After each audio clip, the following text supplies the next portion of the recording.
another edition of Bonne Vie Champagne TV.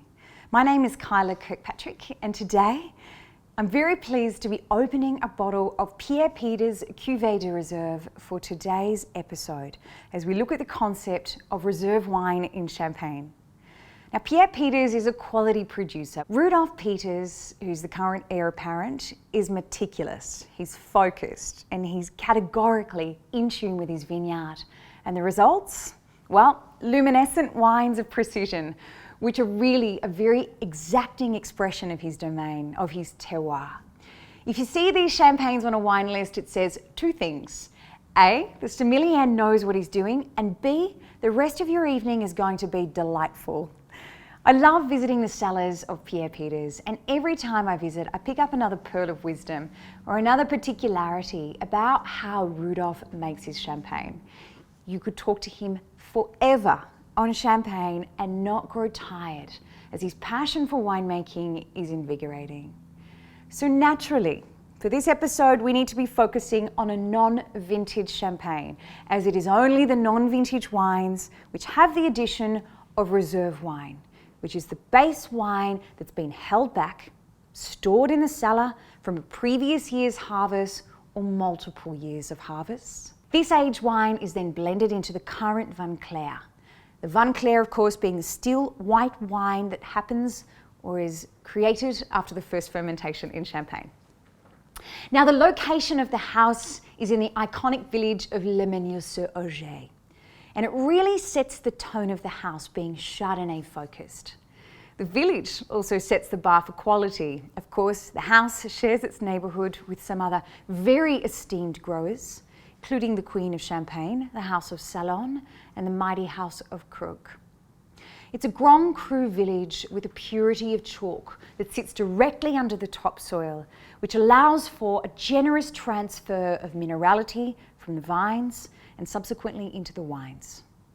So the wine in question for this month, 100% Blanc de Blanc. Chardonnay, of course. The grapes aren't solely selected from the plots within Le Mesnil-sur-Oger, but other Grand Cru villages, including the towns of Oger, Cremont, Avise, providing some depth and aromatic layers within the wines.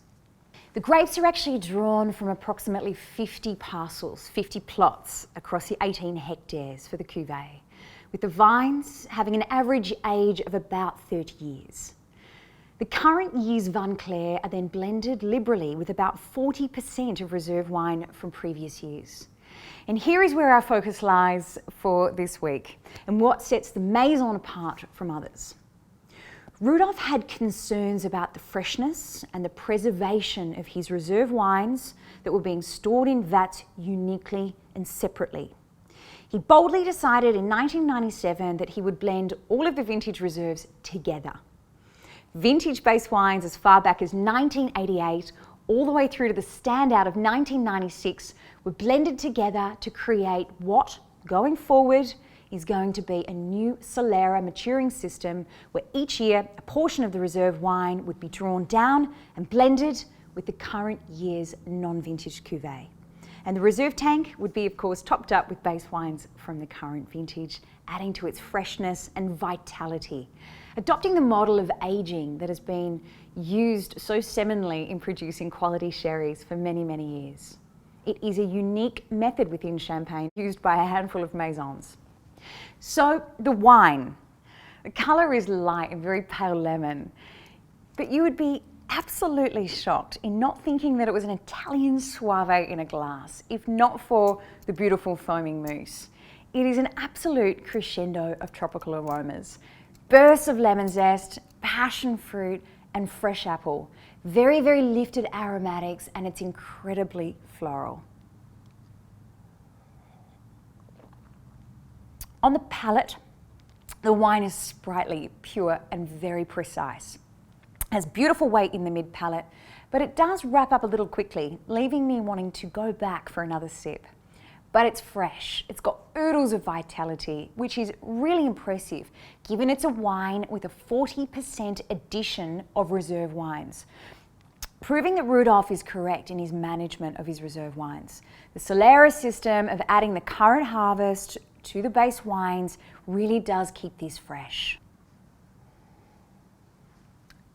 There is a fine mineral expression which is translated from the Grand Cru terroir of the Côte de Blanc, and it has a really enjoyable lip smacking finish, and it really does sing with this chalk.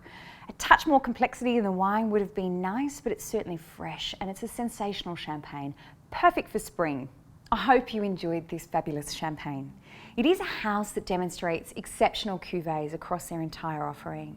You'll be drinking in the salty minerality of the Côte de Blanc in a wine that's exacting and speaks volumes about the terroir of the region.